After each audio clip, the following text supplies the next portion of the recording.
tal, amigos de la Hora N? ¿Cómo están? Buenas noches. Yo soy Mario Ibellini y estoy reemplazando a Jaime Altaus, que ya estará de regreso el lunes, por supuesto. Esta noche tenemos un programa interesante, como siempre.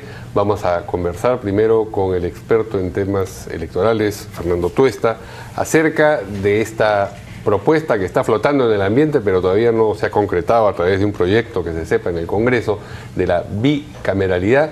Y luego vamos a conversar con el economista Iván Alonso acerca de algún decreto legislativo, algunos de los decretos legislativos que se han dado, se han aprobado y que tienen que ver con Petroperú y algunos otros temas económicos importantes.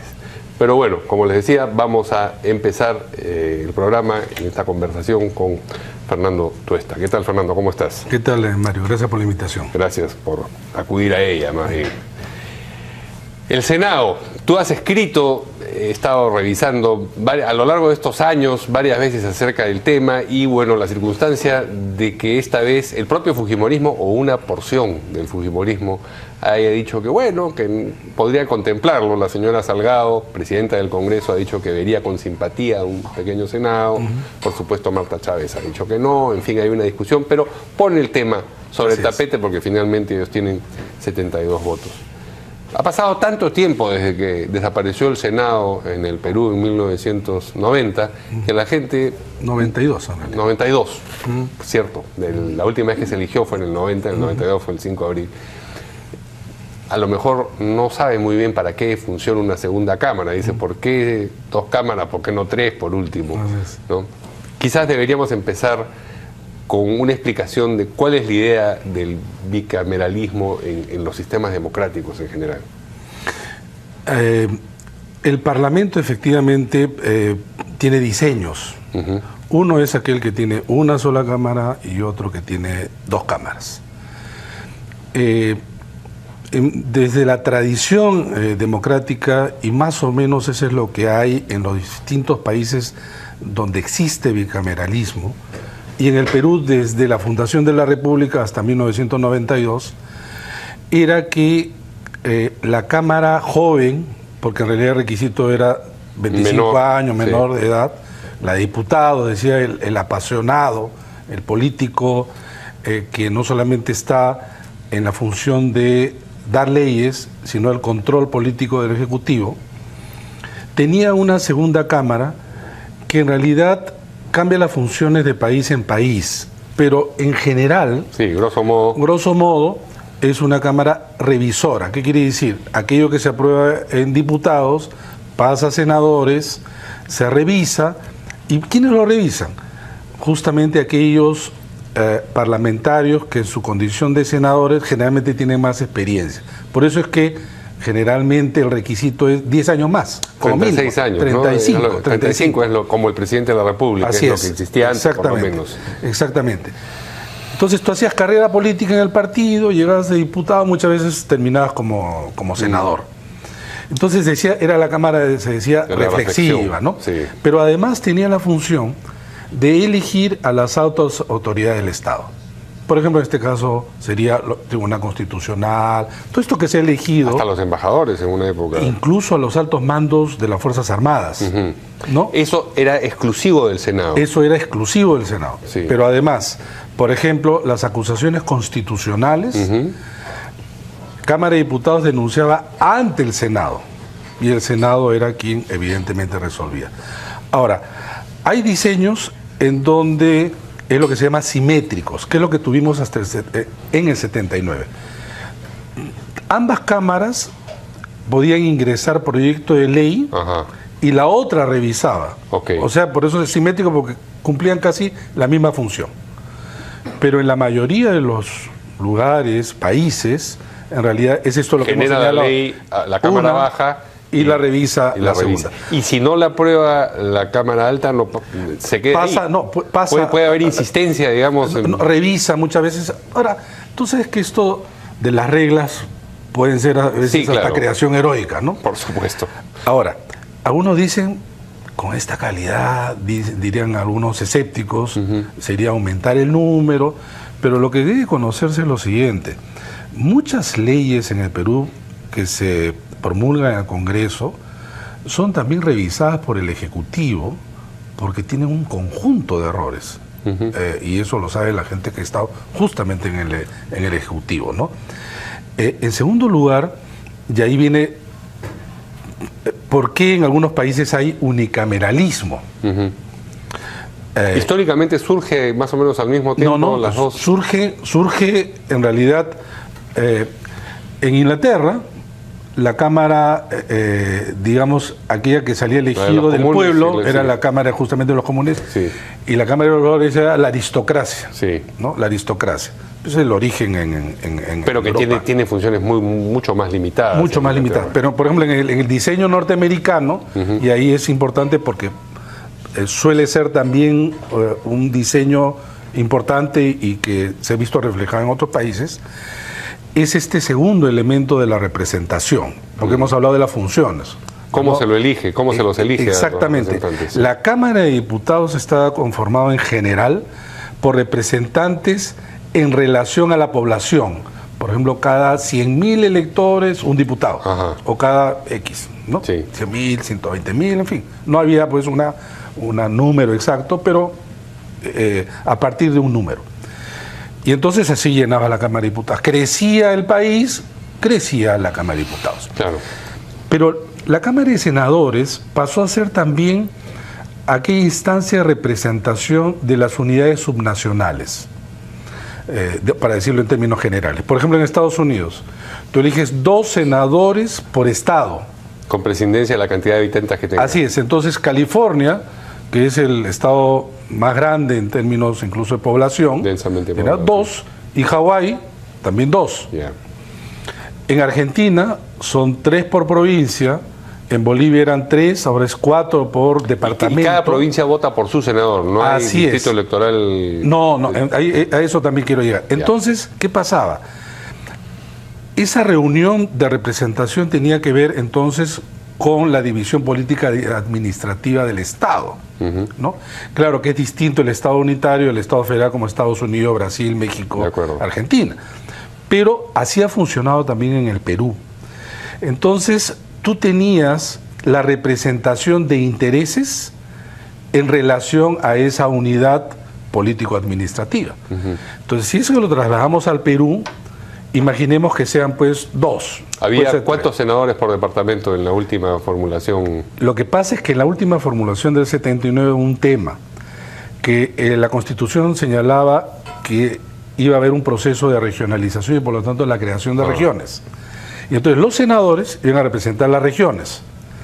Pero dice la disposición transitoria, en tanto no hay regiones, circunscripción única. Y ahí viene el error de muchos.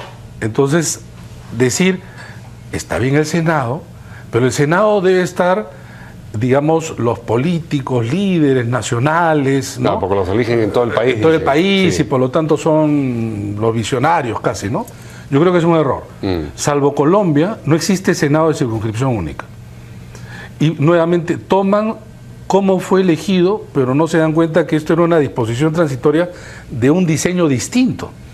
Entonces, supongamos, y yo estoy a favor, que en este Senado se elija, digamos, 2, pueden ser 3, 4, digamos 2 para hacer, digamos, para hacer la figura mejor. Si tuviéramos 2 por circunscripción, tenemos en realidad 26 por 2. Entonces tú tendrías que los de Amazonas elijan por sus 2 representantes de Amazonas, el de Lima, que pese que es lo más grande, también tendrían 2. Ahí no hay diferencia, el de Madre de Dios también 2, y tendrías un Senado en donde están representando todos los departamentos, mal llamados regiones, porque no son regiones en realidad, sino son departamentos, pero en esto que hoy día no existe. De acuerdo. Porque tú lo que tienes ahora es un unicameralismo que se elige efectivamente por departamento, pero a partir de la población, no a partir de su unidad político representativa. Entonces tú tienes, por ejemplo, dispersos a los presidentes regionales, no hay ni siquiera el Consejo Nacional de Descentralización. Somos un país que estamos metidos en la órbita de los unicameralismos en el mundo, que mira, tienen algunos perfiles. ¿Quiénes son? Los países pequeños tienen unicameralismo, pues son parlamentos muy pequeños. Sí. Los centroamericanos. En Europa, Andorra, Mónaco, Liechtenstein, todos esos tienen unicameralismo. Por cuestiones históricas, un poco largo explicar, los nórdicos. Pero luego de ahí salta, ¿sabes a qué países? Los países soviéticos o exsoviéticos. Es decir, es casi una opinión sobre la función del Congreso, el hecho de, ¿Tú te imaginas, de tener un Congreso reducido y de una sola Cámara. Así es, ¿por qué? Porque controlas más. Imagínate, no hay pues control político al Ejecutivo, porque en estos países de partido único, tú tienes pues una asamblea popular, pero que cumple pues los papeles de simplemente caja de parte, caja de resonancia, porque el partido es quien decide, ¿no? Cuando hubo la transición, muchos se quedaron en unicameralismos. Pero también hay un tercer grupo, digamos, de perfil de países que no están ni uno ni en otro. Ecuador, que se convierte en unicameral después de un golpe militar. Venezuela, con el chavismo. Ahí recién se convirtió en unicameral. Y el Perú, con el 93. Bueno. Entonces, lo que tú ves, síntoma, sí, entonces tú ves que en realidad hay ciertas circunstancias que llevan al unicameralismo. Porque en muchos de estos casos, la idea es el Ejecutivo puede controlar más, el poder político puede controlar más. Y de hecho, tú has visto que a lo largo de los años se han discutido mucho estas leyes, ¿no?, de medianoche, claro. En fin, ¿no? Entonces, han pasado... Y el Viper y el Viper y tantos, o el carpetazo ahora, sí, y el, ¿no? mensaje texto. Claro. Han ido pasando según las tecnologías. Antes era... Pero la idea es la misma. Exactamente. Sí. El golpe era el mismo.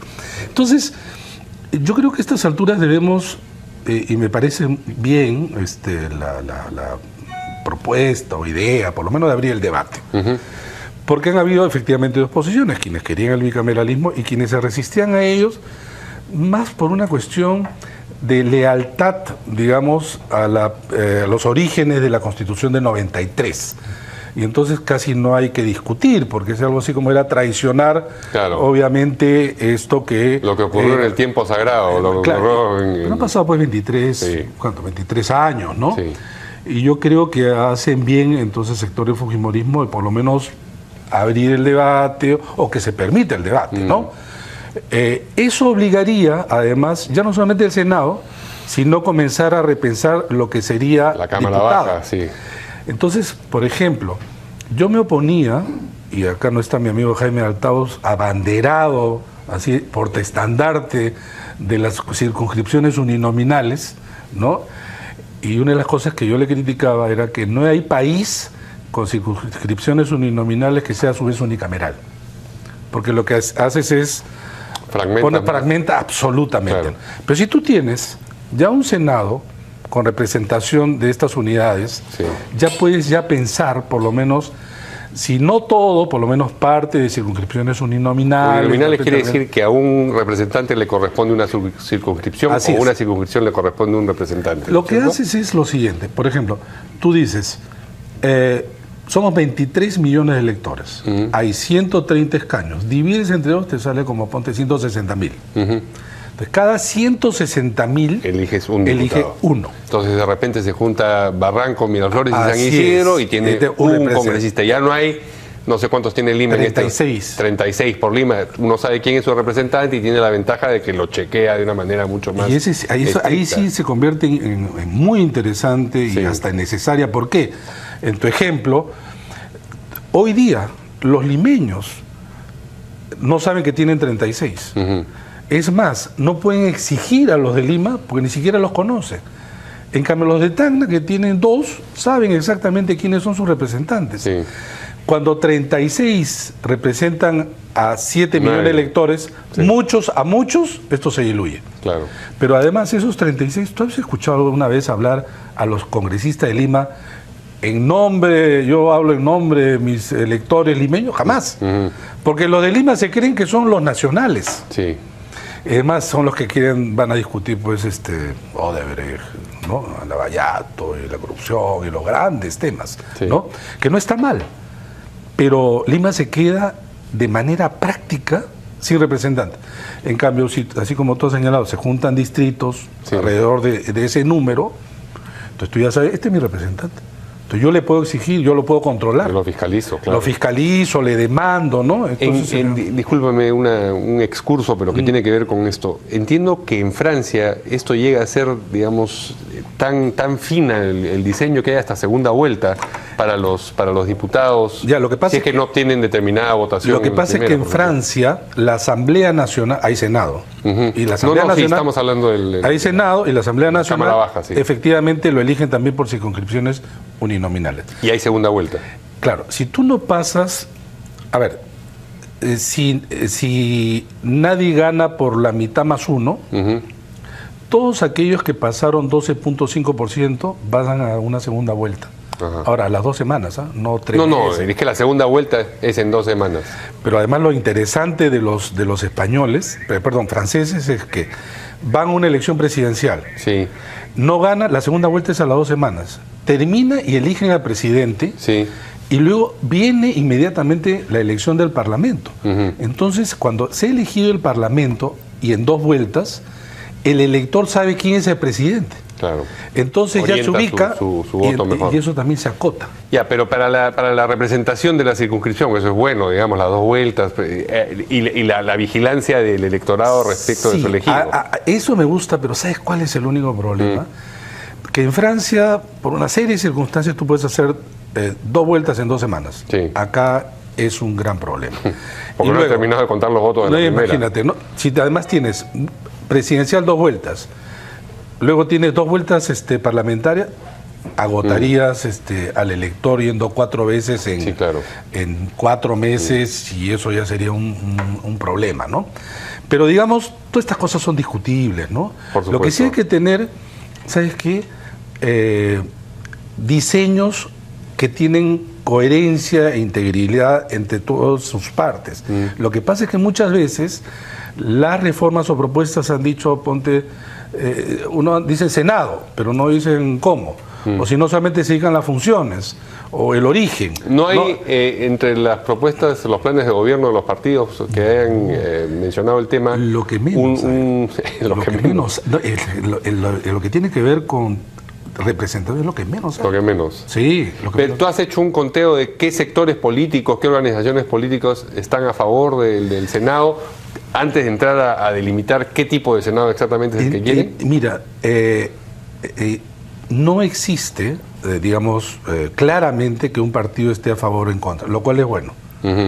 Porque tú tienes entonces plena libertad de discutir, persuadirlos sí. Y que entre ellos también vayan creándose corrientes de opinión. Sí. Y el fujimorismo era, en donde antes era el que se negaba y que ahora tú encuentras voces distintas. Entonces, yo creo que el debate, curiosamente, en el momento donde está el partido que más se oponía, se puede abrir la posibilidad de no solamente discutir, sino que también se apruebe. Porque han habido intentos anteriores que han muerto pues en el... Por 4 votos me dicen que... En la última vez sí. Al regresar... Pero en comisiones, no se debatió en el pleno. Ahora, esto está inscrito, debe estar inscrito y correr quizá en cuerdas separadas con el tema de la reforma electoral que está trabajando esta comisión de trabajo de reforma electoral, y que le han dado un plazo de 120 días hasta mediados de abril para evacuar un informe o una propuesta. Entonces, claro, esta propuesta va a ser sin reforma constitucional tipo Senado, sí. Pero ya sería, y ojalá que así se llegue, a que la Comisión de Constitución en abril tenga una propuesta y diga, bueno, a nivel de la Constitución sería bueno modificar, ponte el Senado, y una serie de cosas más. Y ahí hay cosas muy simpáticas. Por ejemplo, yo creo que se debe aprovechar para permitir, por ejemplo, que los candidatos presidenciales... Esa era una pregunta, sí. Puedan ser candidatos, sea diputados o senadores. Eso lo permitía la Constitución del 79. Sí. Cayó mal por una serie de circunstancias, porque en general en la Constitución del 93, tú sabes que fue una respuesta a la política anterior. Pero tú te imaginas en un Senado con candidatos presidenciales, incluso los chicos pudiendo tener una doble representación. Que no llegan a la presidencia, pero se sientan en el Congreso. Claro. Mira, en otros países, por ejemplo, en el caso del municipio, acá en los municipios el que encabeza la lista es el candidato, perdón, el alcalde. Pero los que pierden, salen los números 1 y a partir del 2 ingresan. Sí. En otros sitios están. Número 1 entra. Están ahí. Entonces, tú enriqueces de todas maneras el debate. Y no sería obligatorio, sería opcional.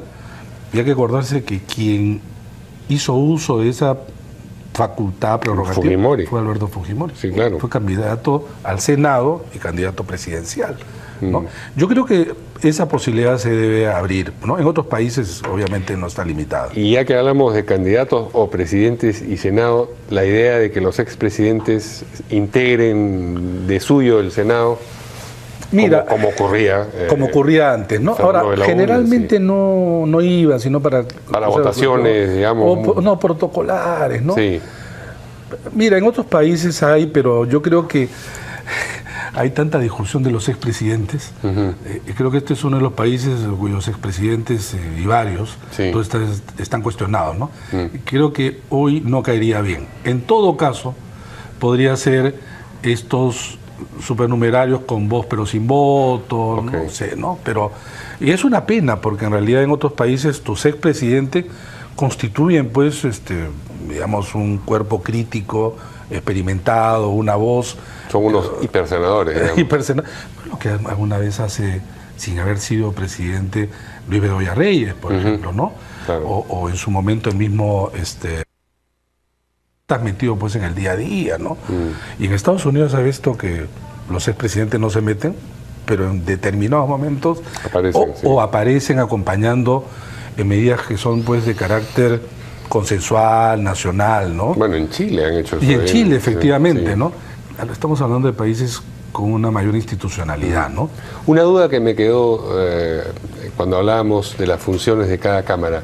¿Censurar a los ministros es exclusivo de la Cámara Baja? De la Cámara. Diseños? En general es la Cámara Baja. Porque aquí en el Perú tradicionalmente era diputados quien votaba. Claro, porque es control político. Yeah. Claro, ley y control político, la Cámara de Diputados, ¿no?